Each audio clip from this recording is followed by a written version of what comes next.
Conexión Abierta, ganadora del Martín Fierro Digital 2017 y 2019 como mejor radio nativa digital. Conexión Abierta, nuestra forma de hacer radio.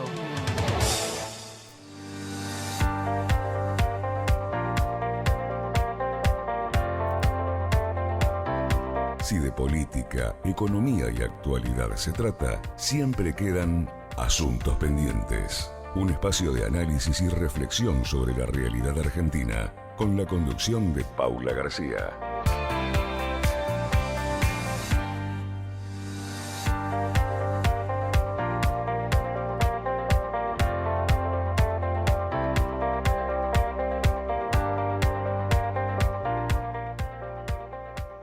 Hola, ¿cómo están? Buen día a todos. Acá estamos en Asuntos Pendientes, hasta las 12 del mediodía, acá con el equipete completo en el día de hoy. Hola Tommy, hola Charlie, ¿cómo andan? ¿Cómo andan? Buen día, ¿cómo están? Acá muy bien. Bueno, por suerte, todo lindo. Escuetos estamos hoy. Escuetos. No se esperaban que describa un poco más. No sé, yo muy bien. Acá un lindo día de sol. Este invierno que no se está sintiendo, por lo menos acá se está sintiendo muy poquito. O sea, días fríos, pero soleados a full y después al medio del día ya andas en remerito. Fue dura, no sé cómo fue allá, pero acá casi nos morimos. Mucho frío. Sí, mucho frío. Sí, pero no Pero ahora sé, con el está solcito faltando bien. para mí el frío y humedad. Viste, los centros invernales están sin nieve, y no lo digo no sé, de High Society, pero son sitios que viven No, la mucho del verdad que turismo es y están dramático. esperando con mucha, sí, hay mucha sequía que está afectando. Y bueno, uno siempre habla de la sequía y piensa en el campo, en los cultivos, etcétera, pero en gran parte del país, en la Patagonia, el sur, que esperaban condiciones que ya a esta altura debería estar cubierto de nieve, Bariloche, toda esa zona, y están con una seca terrible y muy poca nieve. Justo que estaban... El año pasado fue Sí. impresionante la nevada que hubo, lamentablemente no había turismo, no sé, Claro, no nos podemos por la mover pandemia. mucho. Y además hay otro tema que no es menor, que es que al no haber habido nieve, no va a haber deshielo, y al no haber deshielo suficiente, vamos a seguir con el drama de las bajantes de los ríos. Claro. Sí. Digamos que por todos lados complica la situación. Pero bueno, ahí estamos con una semanita que viene como veraniega, con buenas temperaturas, vamos a disfrutar por supuesto, porque siempre nos viene bien, y con mucha información. Si hablamos de COVID, por supuesto, con esta cepa delta que ya está entre nosotros, pero además con la buena noticia de que los chicos entre 12 y 17 años ya se empezaron a vacunar, así que eso está bueno. La verdad que después de ver la lucha de estos papás, es una alegría poder ver que ya están, digamos, vacunándolos, ¿no? Y que van a tener la oportunidad de esta vacuna. Sí, era uno de los problemas que habíamos tocado, ¿no? ¿Te acordás, Tommy, hace unos días? Bueno, cuando Sí. Paula creo no estaba, habíamos hablado muy puntualmente de eso, del grave riesgo en el que estaban enfrentando un montón de chicos, chicos, adolescentes que tienen estas enfermedades preexistentes, estas condiciones más de riesgo, y lo importante que era hacer una urgente solución. Por suerte, bueno, con esto ya el comienzo de la vacunación es un alivio a una situación que era urgente realmente. Inclusive la semana pasada que estuvimos ahí a la espera de lo que iba a ser la reunión del Consejo Médico de todas las provincias, todos los ministerios de salud de todas las provincias. Pero bueno, oficialmente hoy empieza la vacunación, si bien en algunas provincias ya arrancó, Neuquén y La Pampa ya empezaron a vacunar a los menores antes, pero bueno, oficialmente arrancó en todo el país hoy para los adolescentes de entre 12 y 17 años con comorbilidad. Y hubo buena agilidad con la inscripción, ¿no? O sea, había que sí hacer una inscripción online y hubo una inscripción bastante masiva, bastante bien funcionó esa parte, ¿no? Sí, por lo menos de la preinscripción. Bueno, en un ratito vamos a hablar de todo esto ya con el doctor Pietro Antonio, ¿no? De esta información que por primera vez ha dado el gobierno sobre los efectos de las vacunas y la trombosis, digamos, este temor que hay sobre todo en mujeres que toman anticonceptivos, menores de 40 años, porque había una posibilidad de un efecto negativo respecto de que haga trombosis. Bueno, se venía diciendo hasta ahora que la verdad es que es mínimo, es más riesgoso fumar tomando anticonceptivos que ponerse la vacuna, ¿no? Me parece que esto es un gran ejemplo. para aquellos que tengan algún temor, pero ya hay una voz oficial y también lo vamos a estar hablando en un ratito a esto. Y después está la campaña, que está full, la interna, que ahora, bueno, ha habido un impasse en Juntos por el Cambio, Juntos se llama ahora, pero esta interna feroz inentendible, ¿no? Haciéndole el juego al gobierno entre radicales, PRO y La coalición cívica. Así que también estamos, digamos, viendo qué va a colgar, qué va a pasar con esto, ¿no? De acá. Y los reacomodos que hay en el espacio son muy notables, ¿no? Bueno, es una edición de una elección de medio término, normalmente es esperable en un ambiente político que se produzcan esos cambios, pero nos está llamando mucho la atención semejante, sí, en algunos casos hasta virulencia, ¿no? Porque dentro de un espacio que se había construido en los últimos... Necesaria. Perdón, sí, que inclusive... Necesaria absolutamente. Parece ser como que la llegada de Facundo Manes al espacio del radicalismo, ¿no? Trajo como un alboroto. Él contra Macri, Carrió contra Manes, es como que de todos los frentes termina siendo un enfrentamiento que termina en una reunión pidiendo, como, bueno, bajemos un poco, calmémonos un poco a través de la impronta de Cornejo, y termina como, viste, medio que nadie sabe qué va a pasar en Conjunto por el Cambio, que una coalición que encima viene, después de haber perdido las elecciones hace 2 años, viene tambaleando. Sí, igual no, a mí sí, perdón, ¿Cómo? a mí no sé qué opinan ustedes, para mí yo prefiero que se dé, por ejemplo, este tipo de discusión o de reacomodamiento en este espacio, el espacio opositor que es en este momento al nivel nacional, que se produzca en esta instancia que es la elección de medio término, y que no lleguemos, por ejemplo, a una elección presidencial dentro de 2 años y que esté ocurriendo este tipo de discusiones o peleas internas en un espacio opositor que no va a Va a sumar nada. ocurrir igualmente. Digo, No, lo que puede... Ojalá que Lo que no. puede pasar con estas discusiones es, bueno, cuando lleguemos a los resultados de ahora de las PASO, bueno, va a haber cierto espacio entre Juntos por el Cambio que va a quedar mejor parado que otro. Bueno, y ahí también el impulso que va a poder dar a la discusión. Y este tironeo de fuerzas y de poder, bueno, vamos a ver quién tiene la soga más agarrada después por lo menos de las PASO, y ni hablar en noviembre. claro, lo que pasa es que si vos en la interna, ponele como Lilita Carrió, que le va a iniciar o dice que le va a iniciar un juicio a Manes por una cosa que dijo menor, pero digo, me parece cuando vos pirotecnia. usás tanto de tono, una interna, después en el trabajo, después tienen que trabajar en conjunto, porque una vez que se dirima, para eso son las internas, que en ese candidato se tienen que juntar e ir adelante. Sí, pero hemos visto que peores cosas en la política argentina, así que no nos asustemos. Cada cosa. Pero claro. digo, no que le haga bien al espacio esta voracidad innecesaria, digamos, porque no son cosas de fondo irreconciliables.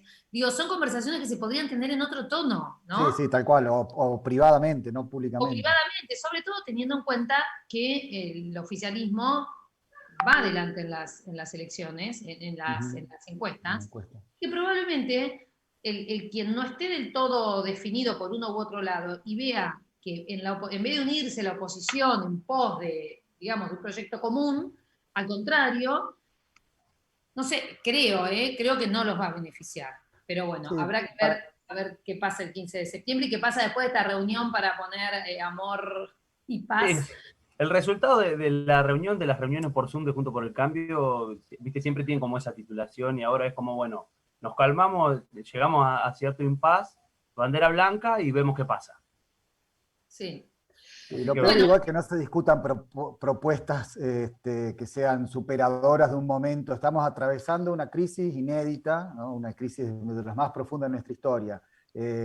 Comparable quizás a la crisis de 2001. Estamos saliendo de una pandemia con todo lo que nos costó, lo que costó a la sociedad. Y lo triste es que los dos espacios principales en realidad no están concentrados en debatir a ver cuáles proyectos pueden ser los que ayuden a salir de esta situación, o cuáles unas iniciativas que pueden ser positivas para la sociedad. No, todos los dos espacios políticos están en la guerra eso, de lograr a ver quién queda con la manija del sello o del espacio para salir mejor parado. No hay ninguna discusión real de fondo, como siempre también Los pasa. problemas que nos tienen preocupados son los argentinos. Bueno, arrancamos, ¿les parece? Así después ya nos metemos en cada uno de los temas.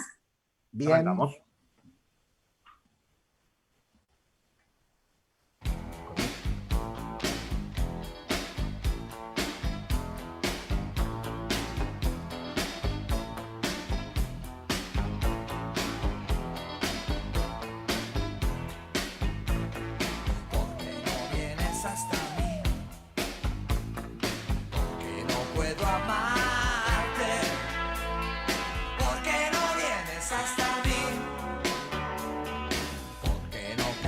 Como el sol, porque eres tan distante, porque no cambias como el sol.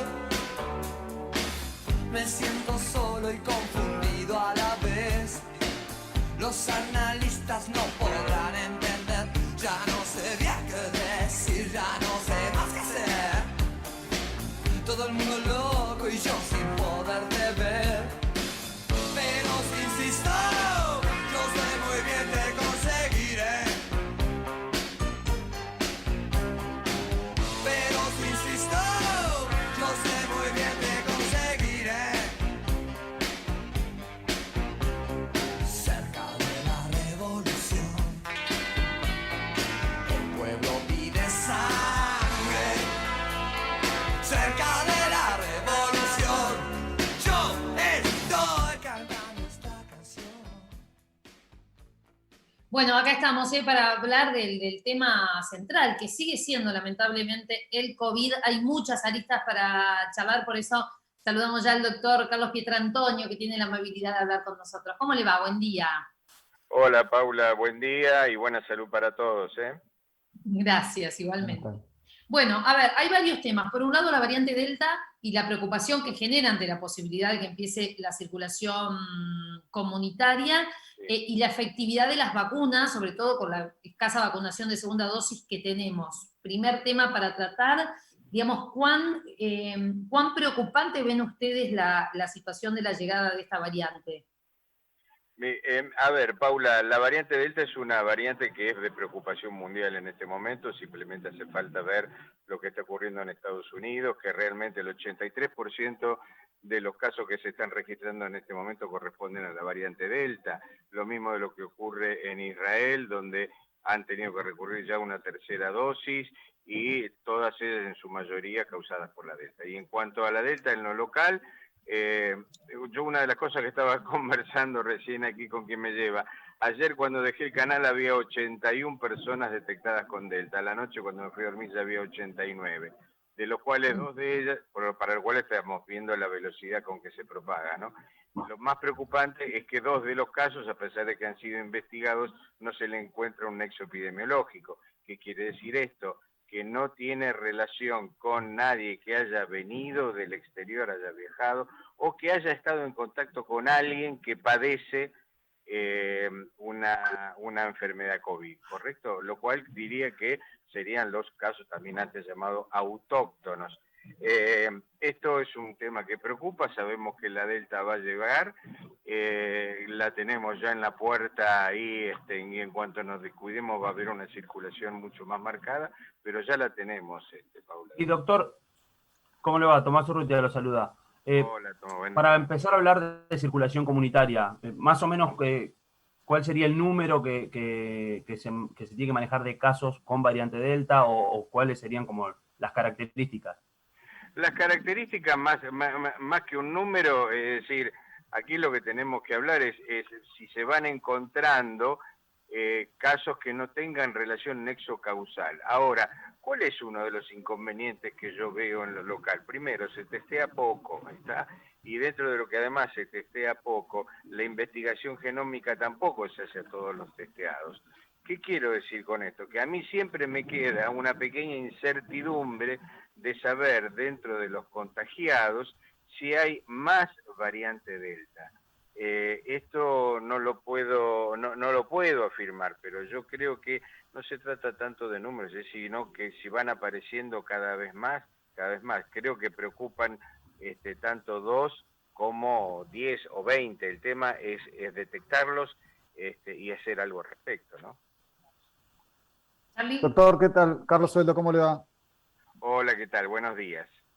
¿Qué grado de importancia está usted considerando que tiene en las decisiones de salud pública? Porque hoy entiendo que la agenda por lo menos creo que hoy Fernán Quirós, el ministro de la Ciudad, de Salud de la Ciudad, iba a anunciar medidas o resultados con respecto al otro problema que veníamos enfrentando, que es la falta de segunda dosis y si se podían combinar las vacunas.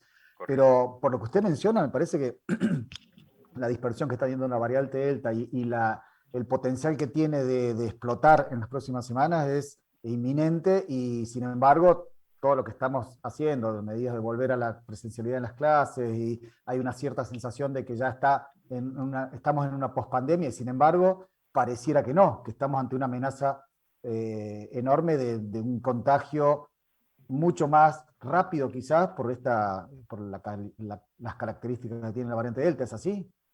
La reflexión es excelente, es lo mismo que a mí me preocupa. Creo que aquí hay una disociación entre lo que epidemiológicamente está marcando la aparición de la Delta y cómo se va metiendo en el seno de nuestra sociedad, y lo que la política, a través incluso del momento político que estamos viviendo, con la proximidad de las PASO, se está indicando.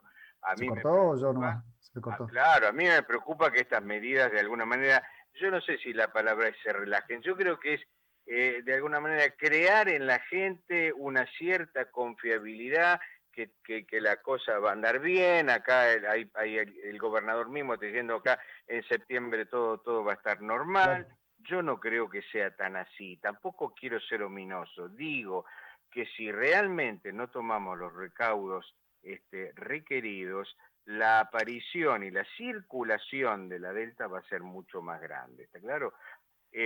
Con respecto al tema de los estudios, yo realmente no es la primera vez que lo digo, ya lo he dicho varias veces, se nos ha escapado un poco la tortuga con esto. Es decir, el gobierno sabía que la llegada de la segunda dosis de Sputnik estaba comprometida ya desde un comienzo, desde hace mucho tiempo.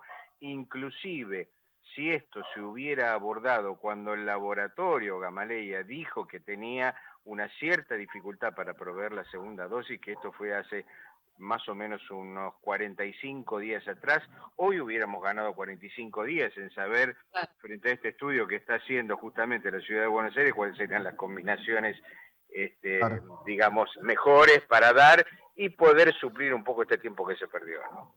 No, además, digamos, no solo el riesgo en el que queda la gente, aquellos que están esperando, sino la ansiedad que genera, ¿no? La preocupación, todo lo que está generando en aquellos que ya han pasado los 3 meses de la primera dosis y bueno, y ahora están esperando a ver qué va a pasar, qué le van a poner, cuál va a ser la situación. Doctor, por último, se conoció el primer informe oficial respecto de algunas vacunas y la posibilidad de trombosis. Sí. En esto no hubo mayor novedad de la que ya se conocía, ¿no? Mira, con respecto a eso, sobre todo, a ver, cuando nos mencionamos eso, la vacuna que más ha estado en el candelero por ello es AstraZeneca. Lo que sí podría decirte con base a AstraZeneca es que se ha visto que la incidencia en adultos no es realmente tan importante, porque inclusive el mismo laboratorio ha hecho algunas modificaciones, y lo cual se ha visto en los estudios que no había una proporción mayor de casos de trombosis que aquellos que no tenían vacuna. Ahora, en honor a la verdad, yo estuve viendo un poco qué es lo que pasaba justamente con esta vacuna y los menores. El laboratorio Oxford, el laboratorio del Reino Unido, ha suspendido en este momento la prueba que estaba haciendo en menores y en adolescentes, justamente hasta clarificar un poco más esto y que de alguna manera los estudios siguieran avanzando, si bien, insisto, se vio que no hay una proporción mayor a partir de algunas modificaciones que hicieron con algunos mediadores que tiene la vacuna y conservantes. Bien, doctor Pietrantonio, gracias como siempre, ha sido muy amable. Gracias a ustedes, a todos, y muy buena salud para todos. Muchas gracias. Gracias. igualmente. Bueno, allí está. Después vamos a hablar con Charlie de los temas que tiene para el día de hoy. Vamos a hablar también de salud mental y todo lo que ha despertado esta situación de Chano. ¿Les parece que escuchemos un poquito de música y después nos metemos un poquito con Charlie? Y cortito, Claro. perdón, antes de ir Sí. a la música, que llegaron, que hablábamos de las segundas dosis, llegó el componente para empezar a producir segundas dosis acá en Argentina, en el laboratorio Richmond. Así que para fines de este mes o principios de septiembre, según dijo la ministra de Salud Bisotti, estarían cercano a 1 millón de segundas dosis. Perdón la pregunta, Tommy, ya que ¿vos sabés si Richmond ya está produciendo primeras dosis con de Sputnik o no? Solamente se dedica a producir segundas dosis. El último cargamento que llegó era para segundas dosis también, más o menos 750.000, y ahora con este segunda cargamento del componente es para Son segundas dosis. insumos, me imagino, claro. Sí. Para segundas dosis, bien. Bueno. Muy bien, ya venimos entonces. Adelante. Todo esto que pasa hoy no se va a borrar nunca de nuestra memoria. En Action Energy nos ocupamos del presente, pero también elegimos pensar en lo que va a pasar después, en el desafío que tenemos por delante, en lo que se viene cuando nos reencontremos. Porque cuando volvamos a salir, toda nuestra energía va a estar ahí para superarlo juntos. Action Energy. Hoy más que nunca, energía de superación. No dejemos de cuidarnos. Usemos siempre tapaboca. Mantengamos distancia. Elijamos espacios abiertos. Ventilemos lugares cerrados. Para más información, entra a buenosaires.gov.ar/coronavirus. Cuidarte es cuidarnos. Buenos Aires Ciudad. En Vicente López seguimos trabajando para estar cada día más seguros. Por eso, seguimos invirtiendo en tecnología al servicio de la seguridad, sumando nuevas cámaras, renovando los chalecos de nuestras fuerzas, invirtiendo en cámaras portables y en más puntos seguros. Vivamos Vicente López. No se filmó en Portugal. Estás escuchando Asuntos Pendientes con Paula García. Ya deshizo valijas, prendió un cigarrillo y bajó a la ciudad. Roma no estaba tan mal, debo admitir nada mal. Algo mantiene el hechizo, pensó y se dejó llevar por un tipo que bajaba solo por la calle del Calvario. Plano, secuencia real, solo debo caminar. Si de algo estaba segura era que su Verónica no iba a llorar. Tarde de crucifixión, clavan al Hijo de Dios. Guarda el guión en un bolso amarillo y se tira al sol a bailar. Todas las vidas cayeron al mar y están suave, ¿verdad? Todas las vidas cayeron al mar y se van, y se van, y se van. Ella quiso hacerlo tan feliz. Exterior, día toma 22 y el sudor de Cristo dibujado sobre un manto.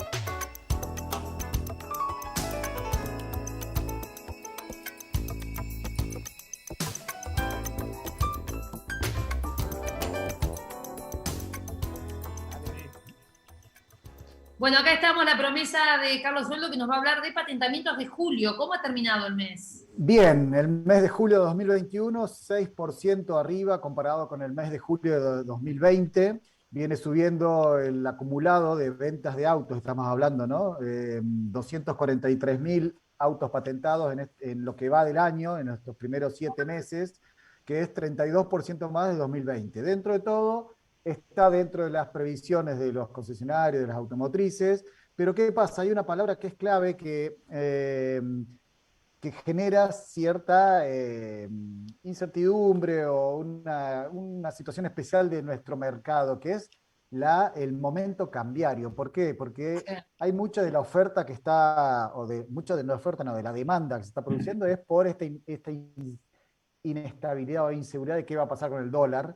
Entonces, mucho de las compras que están ocurriendo se explican por eso. Gente que tiene los dólares tiene miedo que tiene pesos y que tiene miedo que se devalúe aún más de lo que se devalúa ya normalmente, no puede comprar más dólares quizás por algún tipo de cupos, o que, bueno, hay que recurrir al mercado cambiario que está, ya saben, muy volátil. Entonces quema y compra autos que, si bien tienen un costo de mantenimiento alto por las patentes, seguro, etcétera, a la larga no deja de ser una inversión que te puede llegar a conservar el valor de la moneda.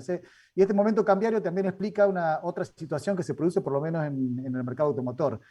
Por primera vez en estos últimos meses así se nota un aumento enorme en la cantidad de la participación de autos, de modelos de industria nacional en el mix de ventas, mucho más que lo que es normal, que son vehículos importados de Brasil. ¿Por qué? Porque hay un exceso hay una mayor demanda y una oferta que está restringida por las limitaciones para importar, por las limitaciones que pone el gobierno para los cupos de importación, y lo que implica también si estás importando desde extrazonas, sobre todo, no del Mercosur.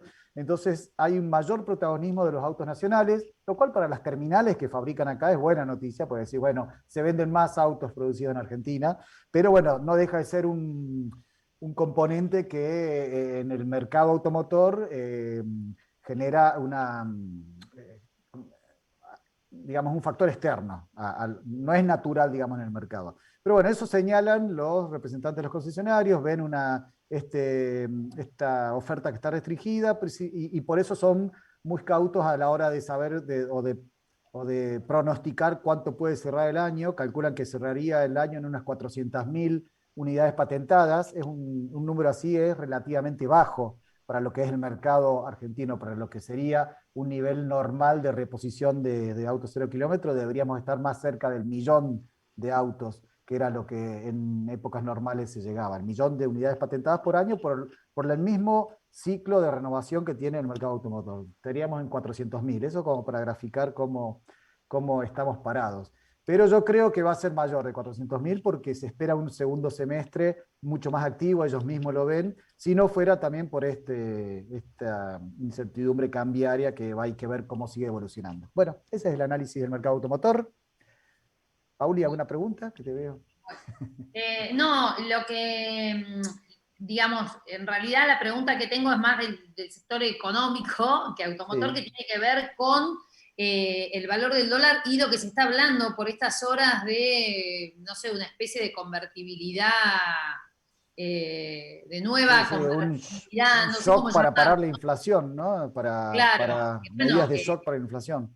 Más allá, digamos, de que el objetivo sea parar la inflación, cómo esto puede afectar para bien o para mal, para, por ejemplo, lo que es el sector automotor. Para bienes registrables como es el sector automotor, claro. Porque bueno, el sector automotor es un parámetro muy grande de esto que te mencionás, porque sí, por el componente inflacionario es un termómetro muy fuerte, así como son electrodomésticos y bienes de consumo que, bueno, por ejemplo en electrodomésticos estamos viendo todo lo que es el lanzamiento del plan, ahora 24, ahora 30, ¿no? Para hacer en cuotas, como es una de las medidas que están apuntando para contener un poco la inflación, generando movimiento económico. Pero es una lucha muy difícil de plantear en ese sentido, pero ese tipo de medidas para el mercado automotor. Imagínate una hora 30 para comprar autos, no sé si sería funcional. Claro. Y voy cerrando, pues. Muy bien, vamos a cambiar de tema porque la verdad es que tenía muchas ganas de hablar de esto, que es algo de lo que no se habla, que el caso de Chano lo expuso, pero es una realidad por la que pasan miles de familias, ¿no? Que tienen una situación de un problema de salud mental, de una enfermedad de salud mental, por consumo de drogas o no, pero que no tienen quizás las herramientas para poder ayudar a ese familiar. Por eso es que vamos a saludar a Delqui Delcó, psicoanalista y docente de la Universidad de Buenos Aires, porque a partir de esto, la propia mamá de Chano expuso, hay que debatir una nueva ley de salud mental. Por eso es que queríamos conocer un poquito de cuál es la ley que hoy nos rige y hacia dónde debería ir. ¿Cómo le va? Buen día. Buen día. Gracias por el llamado. No, a usted por atendernos. La verdad que es un tema, yo decía, de que no se habla, pero que en realidad afecta a muchas personas y a muchas familias. ¿Qué dice la ley de salud mental hoy, la que rige en la Argentina, respecto de ellos? Sí, tenemos una ley nacional de salud mental que ya tiene 10 años, donde plantea la posibilidad de la internación involuntaria en situaciones de riesgo cierto e inminente para sí mismo o para terceros, ¿sí? En esa situación, en esa circunstancia, puede indicarse una internación involuntaria. Y después, claramente... ¿Por medio de un juez? Voluntaria, sí. No, le preguntaba si esa internación involuntaria ante esta situación particular tiene que ser por medio de un juez. No, la internación involuntaria tiene que ser evaluada por un equipo interdisciplinario que define si la persona en ese momento se encuentra en una situación de riesgo cierto e inminente para sí mismo o para terceros. Es decir, un equipo interdisciplinario, puede ser integrado por un médico psiquiatra, un psicólogo, son los que tienen que evaluar si la persona se encuentra en una situación de riesgo. Esto es lo que dice la Ley Nacional de Salud Mental. Es decir, hay internación involuntaria en nuestro país, pero en esa circunstancia donde un equipo interdisciplinario de profesionales de la salud mental evalúan el riesgo de la persona para indicar una internación involuntaria que restringe derechos. Claro. Buen día, ¿cómo te va? Tomás Urrutia te saluda. Buen día, Tomás. Lamentablemente el tema de la salud mental es como que aparece en agenda cuando pasa algo así, ¿no? Pasó con el caso de Piti Álvarez cuando mató a otra persona, ahora pasa con Chano de vuelta. Digo, ¿qué rol juegan también los medios como que hablan casi en términos de show, de salud mental, y la verdad que es una problemática grave, y que siempre pasa esto como de, si bien está la ley, como las formas en las que se trata a la persona que padece alguna enfermedad de salud mental, digo, siempre es en términos de violencia y demás, y como que los medios van acompañando esto, ¿no? Es muy cierto lo que señalás. Lamentablemente hablamos de salud mental cuando ocurren hechos de esta característica, y no hablamos de salud mental cuando muchas personas con esta ley se les restituyeron derechos, las internaciones son evaluadas, son controladas por instancias de control, como el órgano de revisión de la ley de salud mental. En la Ciudad de Buenos Aires existe la unidad de letrados que están en el Ministerio Público de la Defensa, que controlan la internación. Porque tenemos que tener en cuenta qué es lo que pasaba antes, cuando no teníamos ley nacional de salud mental. Es decir, antes, a sola firma de un psiquiatra, se podía internar a una persona y no había instancias de control. Esto está muy bien reflejado en un informe que es previo a la Ley Nacional de Salud Mental, un informe que se llama Vidas Arrasadas, la segregación de las personas en los asilos psiquiátricos de nuestro país, donde documenta violaciones a los derechos humanos de personas internadas por tiempos muy prolongados. Si bien es cierto que todavía no estamos en una situación ideal, se ha avanzado mucho. Este informe es del 2008 y se documentaban ahí 25.000 personas internadas en nuestro país, y hoy con el último censo se estima que hay 12.500 personas internadas por razones de salud mental. Tengamos en cuenta que el promedio de las personas internadas es bastante alto. En muchas instituciones el promedio de internación son 8 o 10 años. Y además también antes una persona internada por ejemplo, no podía casarse, no podía votar, tenía muy restringidos sus derechos. La ley nacional restituye derechos y da garantía en los casos ya sea de una internación voluntaria como en una internación involuntaria. Pero es cierto lo que señalás, Tomás, de que lamentablemente hablamos cuando hay situaciones de estas características, ¿no? Situaciones terribles. Sería bueno también hablar también de los avances que generó la ley de salud mental, que está en consonancia con las normativas internacionales, con las recomendaciones internacionales en temas de salud mental, en temas de derechos humanos. Pero sí es cierto que hablamos cuando pasan hechos de estas características, pero creo que es una ley que ha generado cambios que son interesantes y que frente a una internación, ya sea voluntaria o involuntaria, hay instancias de control y también instancias de acompañamiento de parte del Estado. La ley plantea ¿Cuánto ha afectado, si es que sabemos que no es fácil tener estadísticas en nuestro país, pero digo, el tema del consumo de drogas, ¿cuánto ha afectado lo que es la cantidad de pacientes con patologías en salud mental? Bueno, en nuestro país el problema más importante de salud mental es el consumo problemático de alcohol, ¿sí? Ajá.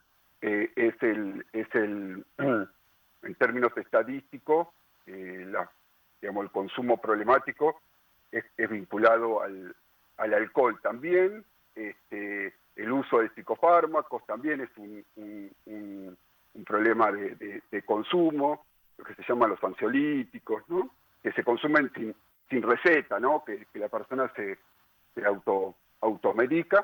Y también el consumo problemático de drogas es un número alto, pero bueno, el mayor problema que tenemos es el consumo de alcohol, ¿no? Que también está vinculado a los accidentes, a hechos de violencia, ¿no? Pero sí, es cierto que por ahí pueden faltar más dispositivos de atención, eso es cierto, pero hay dispositivos. Doctor Carlos Sueldo, le salió una pregunta cortita. Me llama la atención, o sea, quisiera saber un poco más de en qué casos se da la internación voluntaria. O sea, la persona que toma conciencia, que tiene un problema que necesita atender, ¿cómo llega a esa internación? ¿Es a través de una recomendación del psicoanalista, del psiquiatra? ¿Cómo llega a esa instancia? Y si de alguna manera han mejorado quiero decir, aumentado ese indicador de que hay más, por lo menos, voluntariedad en mejorar o en atender un caso de alguien que se siente con alguna patología. Y muchas personas piden ayuda, ya sea en su tratamiento individual, privado, o el tratamiento en el ámbito público. También puede ser una indicación del profesional comenzar a charlar con la persona que puede ser recomendado una internación con el consentimiento de la persona. Hay personas que bueno, pueden expresar que no están de acuerdo con internarse. Y en esa situación, el profesional, el equipo tratante, tiene que evaluar si está en riesgo cierto o inminente. Si la persona no está en riesgo, puede no dar su consentimiento, ¿no? Esto es lo que dice la normativa, que es una normativa que muchos países tienen, no es una... Argentina no es una excepción. Digo, Chile tiene una ley similar, Uruguay también, también países europeos. Ahora, una situación compleja, no sé, yo lo digo por situaciones que conozco muy de cerca. Cuando por un lado, obviamente que está la libertad individual de cada una de las personas, pero cuando por un lado, sobre todo hablando de consumos, ¿no? La familia ve que si no se la logra internar para hacer un tratamiento y para que salga de esa situación, el final es terrible. O sea, sí. va a terminar mal, o Él y termina la familia. muerto o termina matando a alguien. Digo, por conseguir drogas, por situaciones violentas que se dan a partir de la situación de consumo. Ahora, a pesar de esto, a las familias les cuesta mucho, y esto mismo lo planteaba la mamá de Chano, ¿no? Poder, claro, porque la persona no está en situación de decidir si internarse o no, y en general no se quieren internar, sobre todo cuando ya han pasado por una internación. Entonces digo, qué complejo que es, porque la manera de ayudarlo, quizás la única manera de ayudarlo sea esa. No sé si se entiende el planteo. Sí, las situaciones que señalás pueden ser, digamos, elementos para que un equipo tratante evalúe la internación involuntaria. No siempre las internaciones involuntarias generan tanto conflicto, pero bueno, digamos, pueden indicar en esta situación que decís vos una internación involuntaria. Ahí siempre se tiene que priorizar el diálogo. Puedo hablar de un ejemplo, digamos, yo he estado hablando 5 horas, con una persona para poder internarla. O sea, a veces requiere mucho tiempo de hablar, de estar con la persona hasta que, bueno, puede acceder o puede aceptar. Después, el uso de la fuerza está contemplado para una internación involuntaria si la persona presenta un riesgo para sí mismo o para tercero. Eso está, pero también con determinados protocolos, digamos, ¿no? Donde siempre se debe priorizar la contención verbal o la contención física, y por último, el uso de la fuerza. Es decir, es progresivo, pero hay muchas internaciones involuntarias en nuestro país, hay muchísimas. Es más, tengo entendido que son más la cantidad de internaciones involuntarias que las voluntarias en nuestro país. Bueno, seguramente da para muchísimo más. Algún día me encantaría hablar de salud mental y pobreza, ¿no? Que es otro tema que tampoco se le da atención, y gravísimo, ¿no? La posibilidad de acceso para muchísima gente a ayuda en este sentido. Pero bueno, el programa es de 1 hora y no tenemos tiempo, pero lo convocamos para otro momento. Dale, muchas gracias. Muy amable. Muchas no, gracias. Por nada, hasta luego.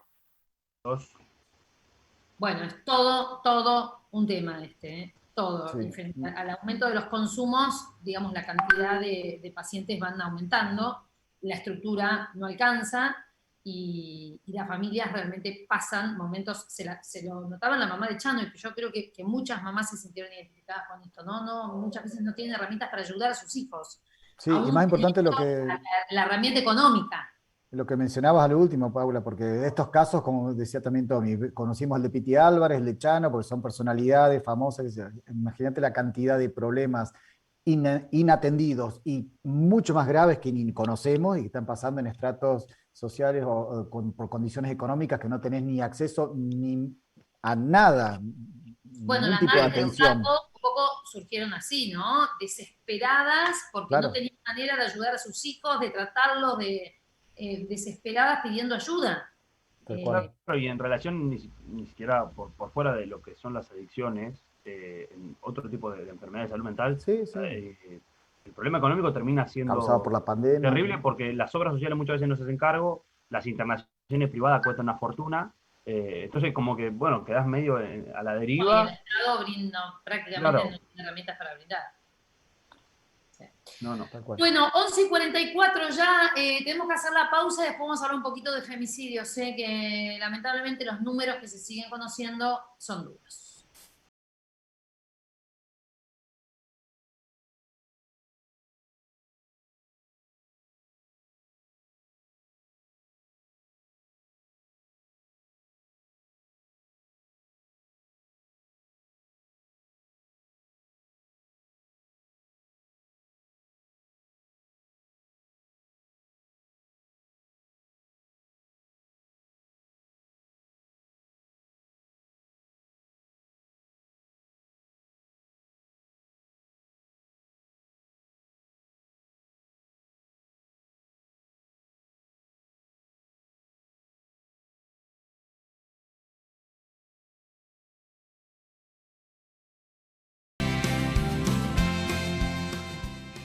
Todo esto que pasa hoy no se va a borrar nunca de nuestra memoria.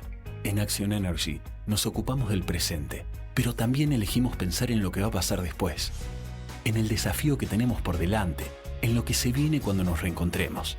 Porque cuando volvamos a salir, toda nuestra energía va a estar ahí para superarlo juntos. Action Energy. Hoy más que nunca, energía de superación. No dejemos de cuidarnos. Usemos siempre tapaboca. Mantengamos distancia. Elijamos espacios abiertos. Ventilemos lugares cerrados. Para más información, entra a buenosaires.gov.ar/coronavirus. Cuidarte es cuidarnos. Buenos Aires Ciudad. En Vicente López seguimos trabajando para estar cada día más seguros. Por eso, seguimos invirtiendo en tecnología al servicio de la seguridad, sumando nuevas cámaras, renovando los chalecos de nuestras fuerzas, invirtiendo en cámaras portables y en más puntos seguros. Vivamos Vicente López.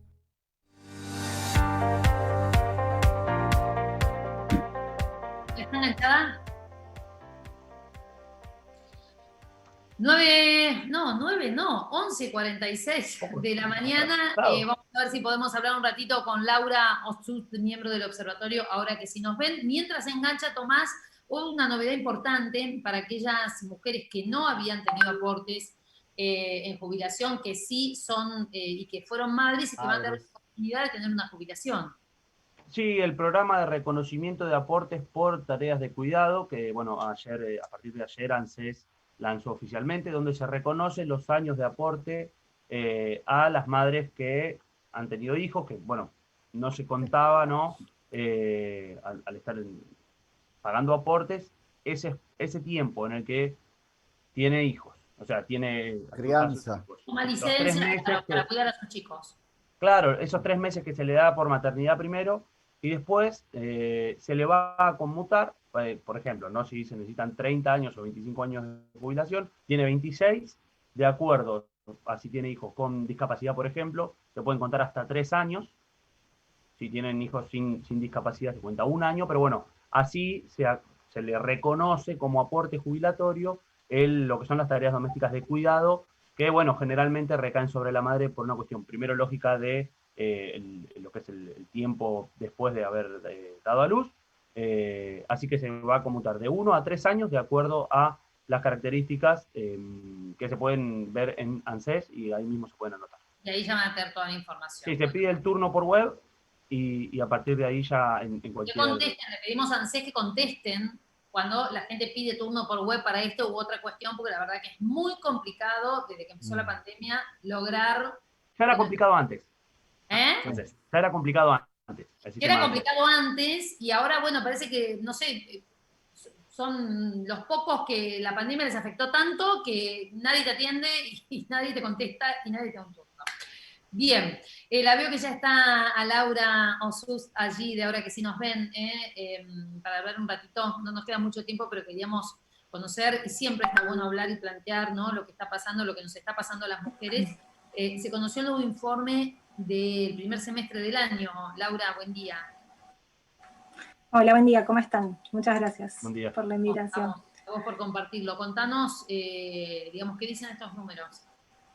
Sí, nosotros desde el Observatorio de la que sí nos ven, lo que hacemos es un registro de femicidios a nivel nacional y nuestras fuentes son los medios de comunicación digitales y gráficos de todo el país.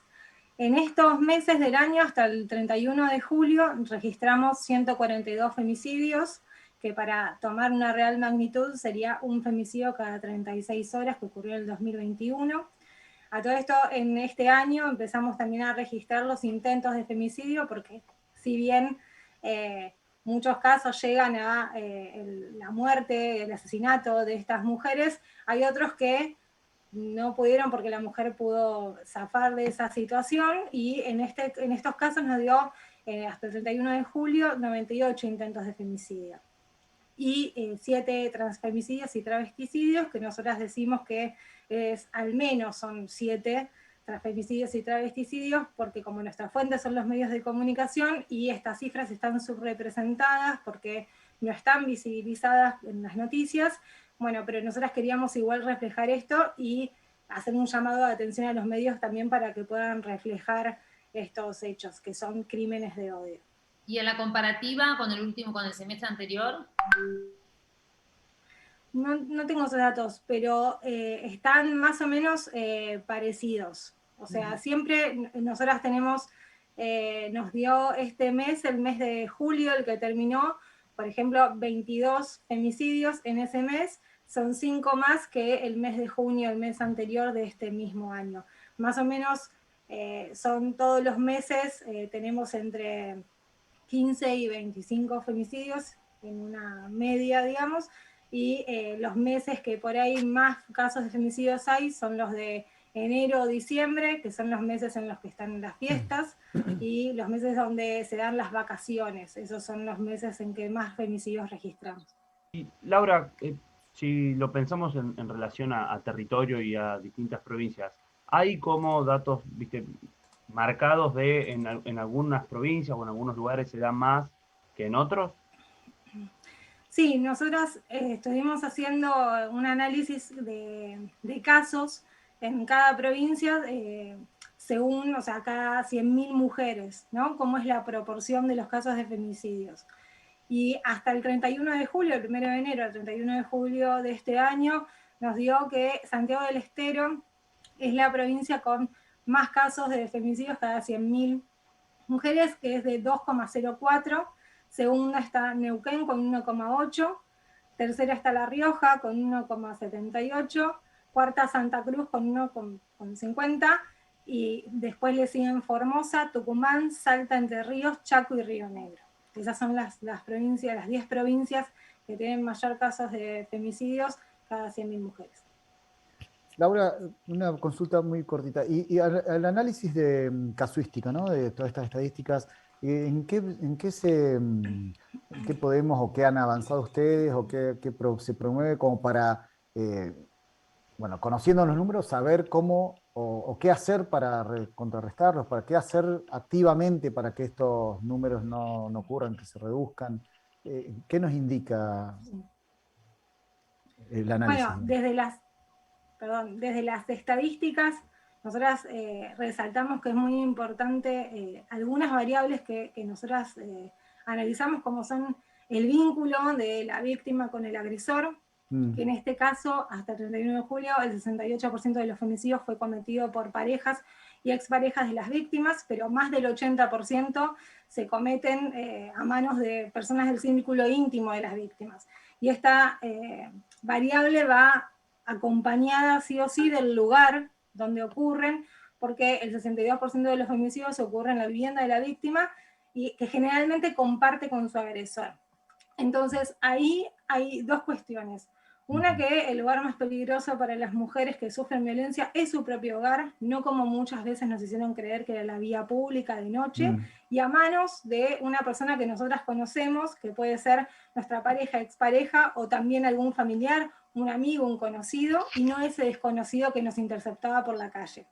Ahora, estas dos cuestiones son muy importantes de abordar, primero para poder entender que hay que construir y hay que enseñar también a construir otro tipo de relaciones que sean relaciones más igualitarias. Para esto es indispensable la implementación de la Ley de Educación Sexual Integral en todo el país, en todos los niveles educativos, porque creemos que es una herramienta muy importante para que desde chicos y chicas podamos empezar a construir otro tipo de vínculos que sean más democráticos, más igualitarios y que estén libres de violencia, y aparte para que aprendamos, porque la violencia de género se enquista, digamos, en relaciones desiguales de poder, de vincularse de mujeres con varones y también con diversidades sexuales. Entonces, si nosotros vamos desarmando esa desigualdad y creamos relaciones más igualitarias, en el largo plazo estos femicidios nunca más van a ocurrir. Entonces, para eso es muy importante. Y tener en cuenta también la cuestión del lugar por el entorno. Nosotras siempre lo que tratamos de hacer es difundir estas estadísticas, no solamente para que tomemos conciencia y nos horrorice, sino para que la sociedad en su conjunto se comprometa y pueda acompañar también a aquellas mujeres que son víctimas de violencia de género. Es muy importante que si escuchamos algo, si sabemos, podamos ir y acercarnos a esa persona y que esa persona pueda confiar en nosotras, que pueda, no hay que justificar, bueno, la violencia, hay que crear un un círculo de confianza como para que esa persona pueda salir de esa situación entendiendo la complejidad. Laura, te agradecemos muchísimo por esta charla con nosotros y siempre está bueno recordar estos temas por lo que vos planteabas. Te mandamos un beso. Muchas gracias a ustedes. Muchas gracias. Muy interesante. Pauli se desconectó, me parece, ¿eh? No sé qué tocó. Me parece que se quiso ir rápido. Bueno. ¿Estaba ahí o no? Ahí está. Ahí está abierto, ¿no? Ley que... ¿Me está pasando algo, chicos? Te habías desconectado, Pauli, ahora estás de nuevo.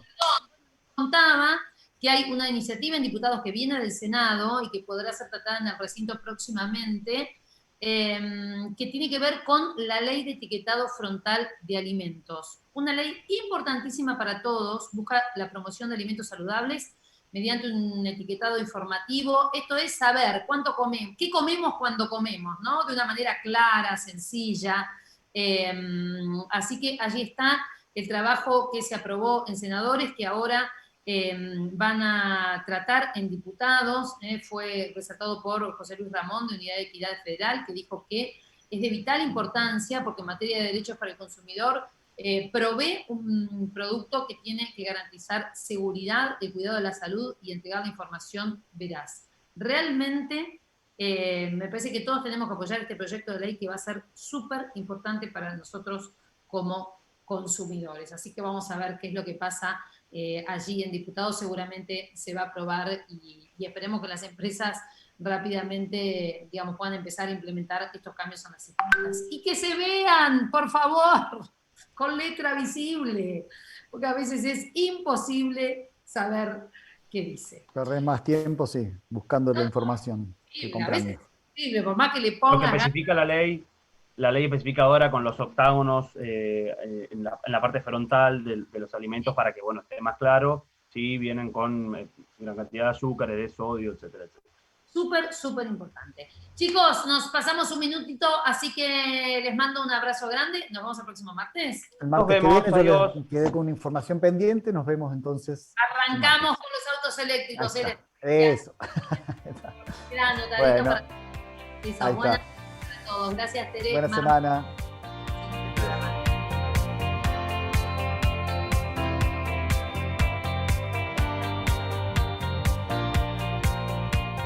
Comienzo de espacio publicitario en Conexión Abierta. Este medio está asociado a CADEMAD, Cámara Argentina de Medios Audiovisuales Digitales.